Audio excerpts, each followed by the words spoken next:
Selamat malam semuanya. Perkenalkan, nama saya Ana Agung Gede Ari Krisna. Di sini saya bersama teman saya Igede Joni Wahyu Santoso. Dan hari ini kelompok kami akan mempresentasikan rencana bisnis yaitu terrarium. Latar belakang bisnis terrarium. Di tengah sulitnya mencari lowongan pekerjaan, alternatif lain adalah dengan membuka sendiri lowongan pekerjaan tersebut. Peluang pekerjaan yang dibuka tersebut tidaklah harus sebuah pekerjaan yang besar dengan gaji yang besar setiap bulannya, karena tujuan utama adalah memberikan kesempatan kepada diri sendiri untuk mencoba memulai suatu bisnis baru. Jika dicermati dengan teliti, banyak peluang yang bisa dimanfaatkan untuk memulai sebuah bisnis baru tersebut. Di tengah lahan yang semakin sempit dan desakan pemerintah untuk go green, pembuatan terrarium dapat menjadi salah satu solusi. Terrarium adalah seni membuat taman dalam wadah kaca. Pada perkembangannya, terrarium bisa dijadikan hadiah, souvenir, atau membuat penghijauan di ruangan tidur, ruang makan, atau kamar mandi. Beragam pohon kecil ditanam dalam kaca agar lebih indah, hiasi dengan pasir atau batu berwarna-warni.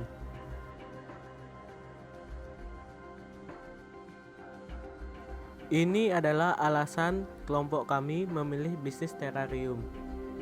Terrarium memiliki banyak kegunaan karena dapat berfungsi sebagai hadiah, souvenir, atau membuat penghijauan di ruang tidur, ruang makan, atau ruang bekerja, yang dimana bisa meningkatkan rasa rileks kita. Pasar yang dapat dituju antara lain pada kafe, restoran, hotel, rumah sakit, pameran, pasar, pesanan souvenir, toko bunga, gift shop, dan pasar swalayan yang memiliki lahan sempit tapi ingin memiliki pemandangan tumbuh-tumbuhan. Analisis operasional. Di sini, terrarium dapat dibuat sesuai dengan keinginan pelanggan dengan tema tertentu atau bebas, namun tetap memperhatikan jenis tanaman yang dipilih. Nah, tanaman yang cocok untuk terrarium adalah jenis tanaman yang pertumbuhannya lambat dan sangat mudah dirawat, seperti tanaman kaktus dan tanaman sukulen, yang dimana tumbuhan ini tidak terlalu besar dan tahan lama. Nah, nantinya tumbuhan ini tidak cepat layu atau mati. Selain sukulen dan kaktus, tanaman lain seperti Sansevieria dan Bromelia bisa menjadi pilihan alternatif lainnya. Jenis tanaman seperti itu mudah dirawat dan tidak harus disiram setiap harinya. Nah, baru-baru ini kami juga memikirkan untuk menjadikan tanaman bonsai untuk menjadi tambahan tanaman, karena tanaman ini memiliki bentuk yang unik dan nilai estetika yang sangat tinggi. Tetapi untuk harganya ya sangat mahal untuk dijadikan pemasarannya. Nah, selanjutnya adalah pemilihan bahan-bahan yang digunakan untuk membuat terrarium ini. Yang pertama adalah kayu untuk gunanya untuk menggoreng tanah. Yang kedua adalah sumpit atau kayu kecil untuk menjepit tanaman. Tisu yang sudah dilihat pada sebatang kayu kecil dan diberi alkohol 70%. Sedotan untuk meniup kotoran di dinding atau wadah kaca yang dimana nantinya saat pemasukan media tanah terdapat tertempel tanah-tanah di kaca. Nah, corong untuk memasukkan media tanam, sendok plastik untuk meratakan media tanah, kuas untuk membersihkan tanaman yang terkena tanah saat menanam tadi, sekop kecil untuk menuang media tanah atau batu hias, gunting yang nantinya kita jelaskan apa gunanya. Selanjutnya adalah semprotan air yang berujung lancip. Ya, jangan seperti spray lah, karena nanti akan merusak tanaman yang ada di dalamnya. Nah, media tanam dan selanjutnya seperti arang, moss, kompos, dan zeolit. Yang terakhir adalah batu hias warna-warni atau batu karang sesuai keinginan. Nah, kita masuk di cara pembuatannya. Yang pertama adalah siapkan wadah kaca yang kalian inginkan bentuknya unik atau segala macam yang sesuai keinginannya. Yang pertama adalah bersihkan menggunakan alkohol. Ya, alkohol ini digunakan agar wadah kaca itu steril dari bakteri atau segala macam, agar nantinya tanaman bisa lebih fresh gitu maksudnya. Nah, selanjutnya yang pertama adalah masukkan arang sebagai dasar wadah untuk tanaman nanti. Nah, kenapa kita menggunakan arang? Nah, arang ini fungsinya adalah sebagai mengeluarkan racun dan bau. Jika Anda tidak memiliki arang, Anda masih bisa untuk membuat terrarium, tetapi Anda harus mengambil langkah-langkah ekstra atau langkah-langkah lebih untuk memastikan tanaman Anda tetap sehat dan lingkungan di dalam terrarium itu dapat tetap bersih dan bebas dari bau. Nah, yang kedua adalah moss, masukkan moss. Nah, moss ini adalah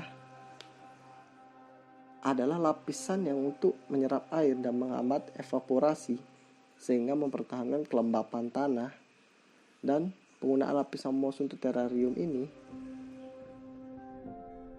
bisa juga dipakai, bisa juga tidak pada tanaman kaktus atau sukulen. Nah, karena ya rata-rata tanaman tersebut tidak terlalu banyak membutuhkan air. Nah, setelah itu kita masukkan kompos atau pupuk organik di lapisan ketiga dalam terrarium tersebut. Nah, kita masuk bagian inti, yaitu adalah memasukkan tanaman diinginkan satu persatu dengan hati-hati agar tanaman itu tidak patah atau rusak saat kita memasukkannya. Nah, jika akar tanaman tersebut terlalu panjang, kita bisa menggunakan gunting yang tadi agar akar itu terlihat pendek dan pas kita terlihat di kaca terrarium tersebut. Nah, setelah itu lalu cuci bersih, baru kita masukkan tanaman tersebut.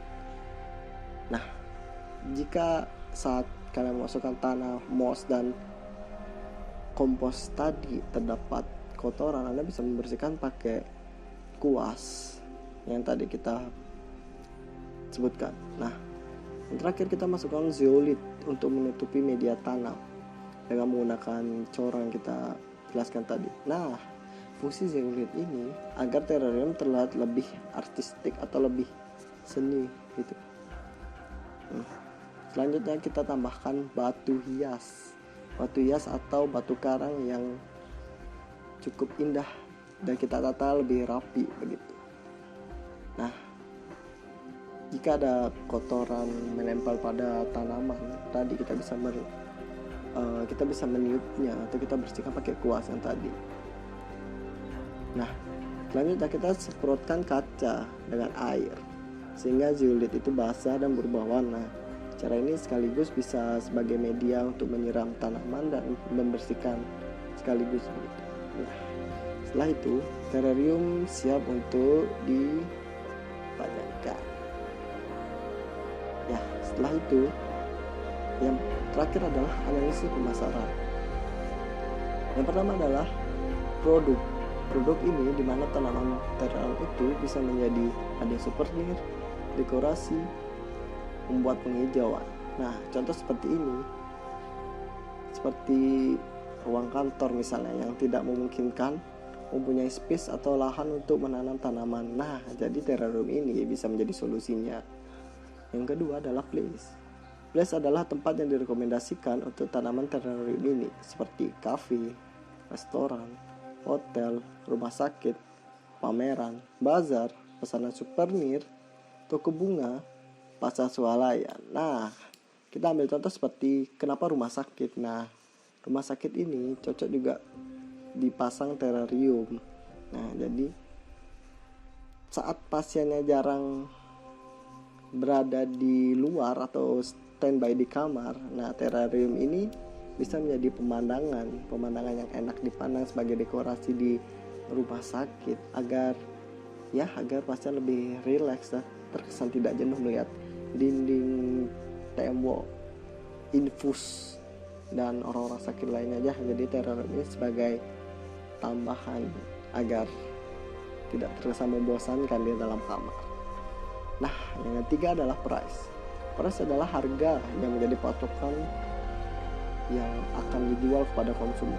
Nah, Penentuan harga jual dilakukan dengan cara menghitung biaya produksi seperti alat-alatnya, biaya waktu, dan lain-lain.